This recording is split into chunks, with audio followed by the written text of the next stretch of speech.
terima sewakan yang kadu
panjang ujung pasir ukir Kala jinawi Gemaripah kuwi Karto Raharjo.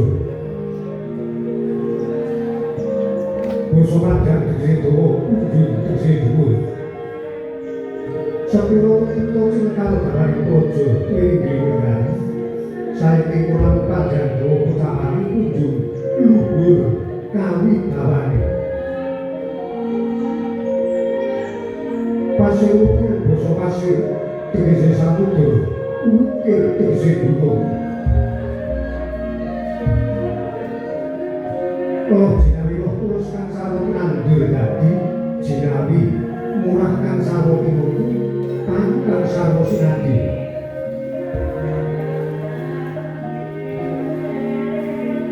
Piwana dari dikatundra lan candraning negara ing agama sarta ipah.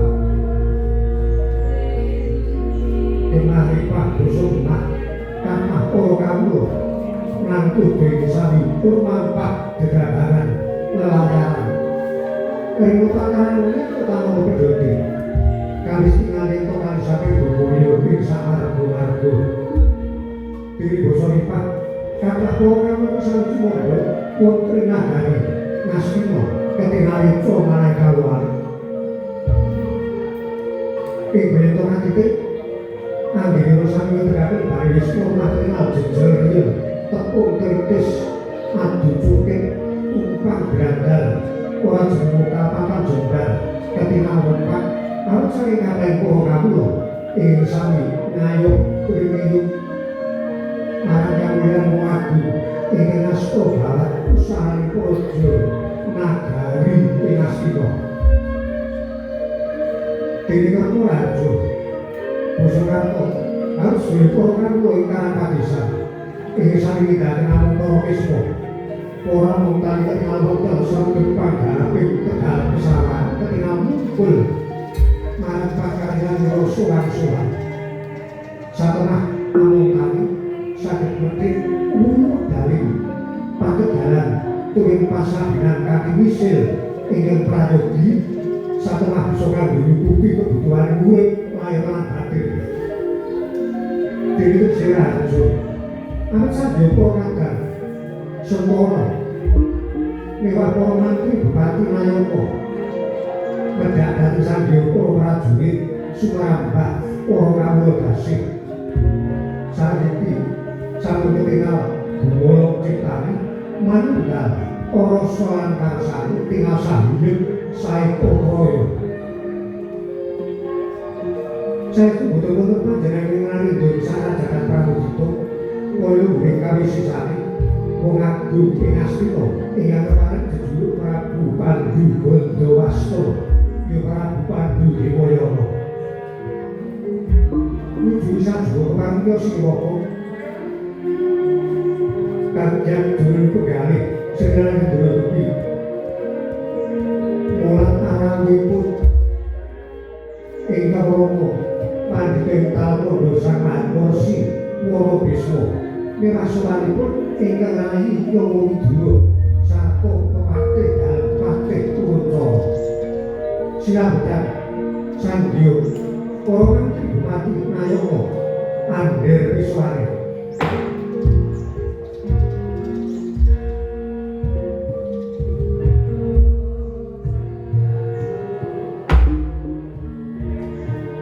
Wonten ladyane para tanpa gelaran kebekan Sandya ora didalem. Wiwitan didalem makanan jajan bekelnen bekel supuh Ander Samiwara Sugeng Bayi para tanpa gelaran madyane alun-alun Pak Sandya para kawula ingkang sami dhateng para sidra. Lamun sinamang saya kata biar mengalir bumi pangurahan mangitan bumi munggahan manggul bumi patilan ibu teman-teman bumi kagunan dasar kagunan tim dasar dulu kawin saya mau sibu ucapkan sekali dulu sekarang dasar tuh kaki nari patuku kalau suara ini berterima umat ada yang lalu-lalu mulai berkang sampai kalau suara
yang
final satu olehipun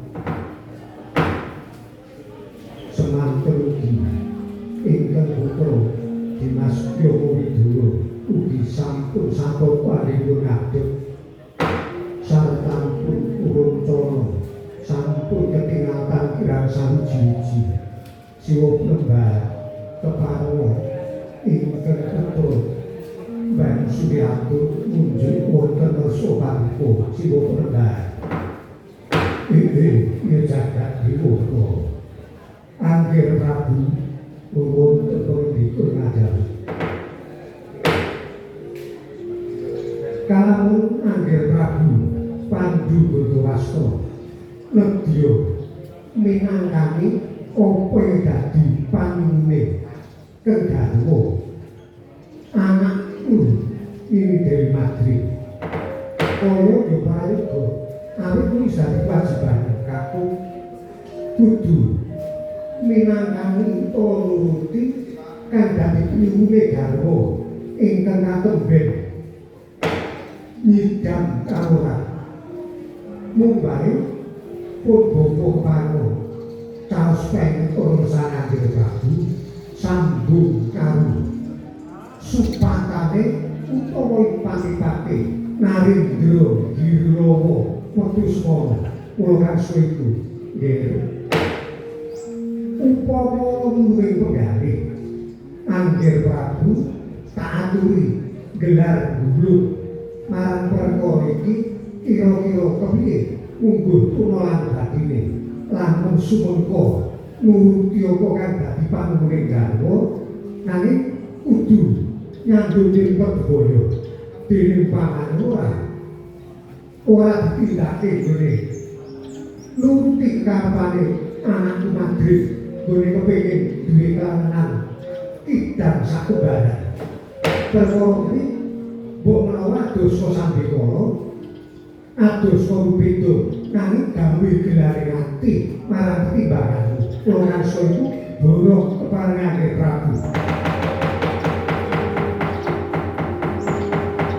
kanjeng dari sang kapirang harinang kuning kekasih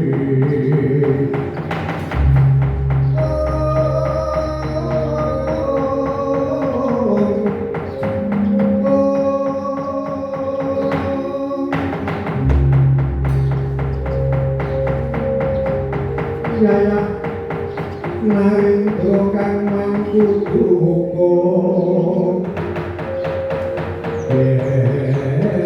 sinawan saking Mandrawa dengan hujaniro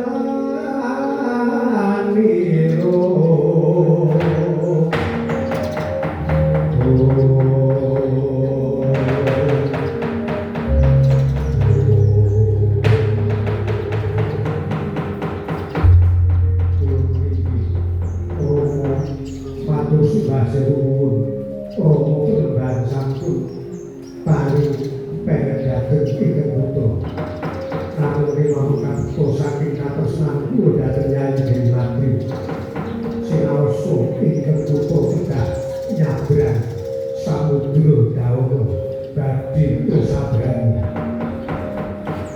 wonten boyo kados menapa boten badhe dadosaken waktos raos manahipun Umum gerana Prabu ulung ini malah dadi temune kogi ingkang butuh paring pamit nedya gaya-gaya bidal wonten madyan Wanawasa ngupaya kidang sakembaran ingkang dados panulunipun ingkang putra Nyai Dewi Madri ulung gerana Prabu lamun mengkono yus pun bapa derek muji derek dedonga Muga kalistir sambekala lan suatu karo kula inggih matur sembah nuwun manut paringipun pangestu. Nyai Widodo jeneng Koyan derek pun kakang derek Wontana rumeksa tata rahajane negara. Kula inggih stika wis dawuh ora kawula kula inggih stika wis dawuh. Lan samangke saksanipun ingkang putra sing karsa ing Danastina malah kuwantu panungku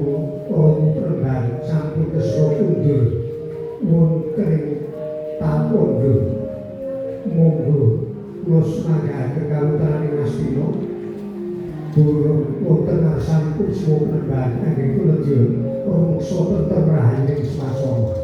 Iya kira Prabu lamun mengko tak sudihane kula matur subase nuwun. Bocah keparak kula tentu dipenadalu kalenggane kinirunggan ora kaya dak sabene ingsun dikunduran katon boreng anggo tuwa manjane kawan.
wonten sapeting dalem ageng. Kepareng ngarekaken busana kaprabon sigra angarasuk busana siaran. Kepareng madosaken apa dadi panuwunipun ing garwa. Pirolan pangawutan sigra dinancangan Prabu Pandhu sesarengan ingkang garwa Dewi Madri kadheraken ing rani Raden Yomo Widura ya Raden Rama Widura tumuju wonten madyaning Warawasa.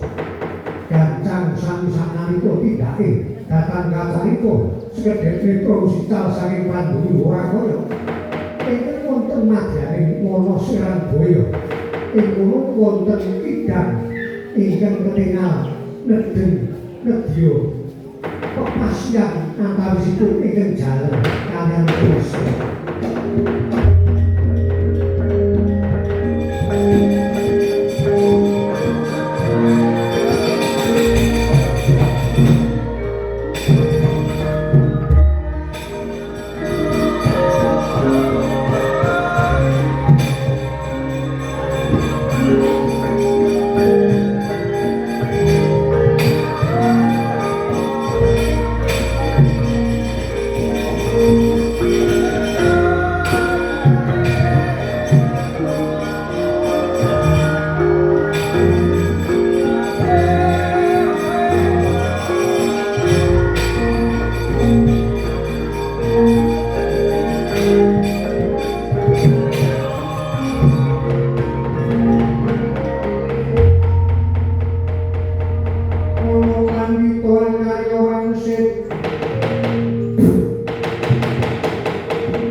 wonten madyaning wala ketingalanipun sami dene tresnanipun antawisipun kidang jaler kaliyan kidang ingkang setri menika ingkang jaler nitik ageng ingkang setunggal dipunpestan ingkang ageng ingkang jaler ini jebul ingkang jaler ingkang kalih ketinggalan kidang kekalih anggenipun kekalihipun nedya nglairaken menapa dados isen-isen manahipun kidang utawi ingkang jaler sampun selambetan saranta raos manahipun sampun ketingal nyasmitani dhateng ingkang setri nanging sing menapa setri tersih dereng nanggapi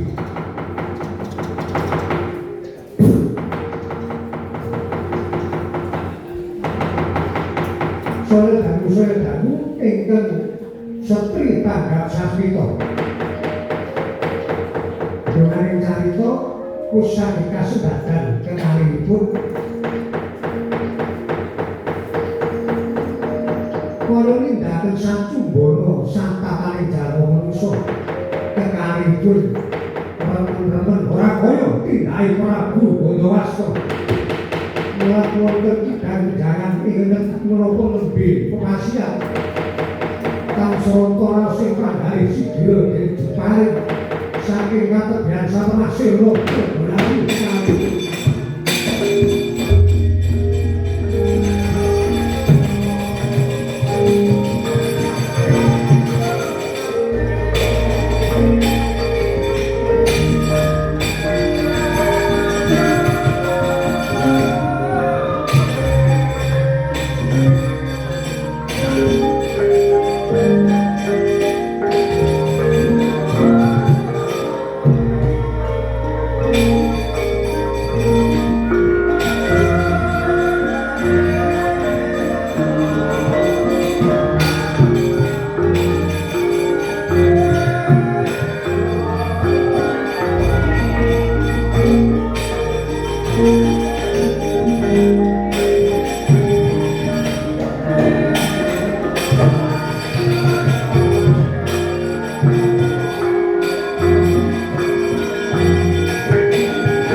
Rasikindo ingkang katumben Bawari dados wujuding kita. Keparing mundur wonten Gastina datang kawarna tindake Prabu Wandi. Kanthi rasa becarita inggih punika warnanipun ingkang wonten negari Girilowo. Narendra Girilowo dasare Narendra Gagah Pideksa citanosipun Sih Prabu Rama. Bawanipun sampun mengangsuli Bosanggota Kawula. Anu bisa diwopan lenggah wonten madyaning Pendhapi Wangunan. Yen to sinamang sekat biyen. Watak wantune Satriya Girilowo sutek lamun nandhang wirangga.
Mas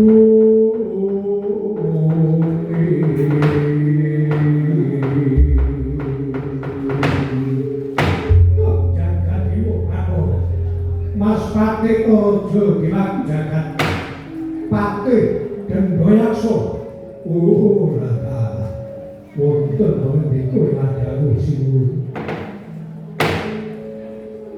wektu kalenggan iki marwane kadoh tawe cerak saya minggu tak rakake awet mesine mesegani arembuk ing wektu pukul kulo diwales dituwuh lara irang marang sedane Kanjeng Rama Kanjeng Rama mulo kasedan jati banjur ora suwe aku ingkang kudu mati kalanggane Kanjeng Rama mung bae senajan terus ditetepi karo dadi para banom ora negara apa Rama nanging aku durung kebareng ngagem kaprabon lamun durung paripurna nggone ngaturi puji tuwin ngaturke setya bukti ana ngersane Bunden gampangane nek urung loncok 1000 dina undure Kanjeng Rama aku ora nedya ngagem kaprabon ngono iki marane pusaka ora ana perkara iki ndadekke sandungane laku utawa ngripet nganggo ngripet laku wektu dina iki kuwi kadhayati daya-daya digoleki Pandhu Gondowastra sawadya balane kudu kuwi bisa tak tengker-tengker gurune kados pengatur marang Paduka tarantur lonco dawuhan selalu lanjut dhereake ya yen panen terus mungkin disareke ganti terus bujake mboten wae tua lumur elek ora sah nggo mungkin berangkat terus dhereake ayo mereka ampet berupake pun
Wah, kebenaran.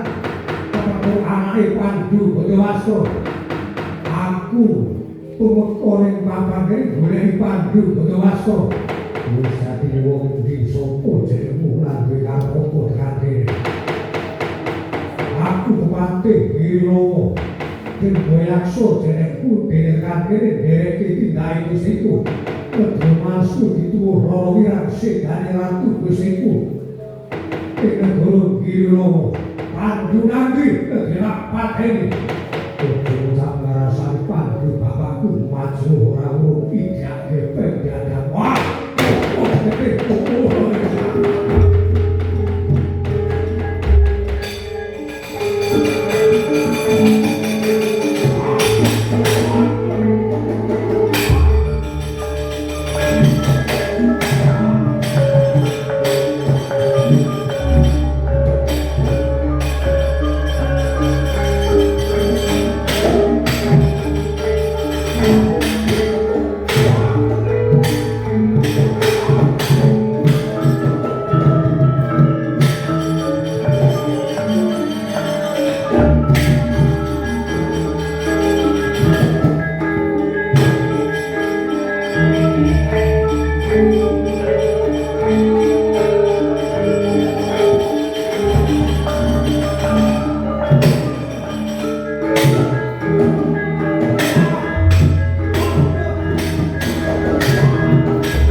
Satrio kenali kuntal sang-sang ayu tabuk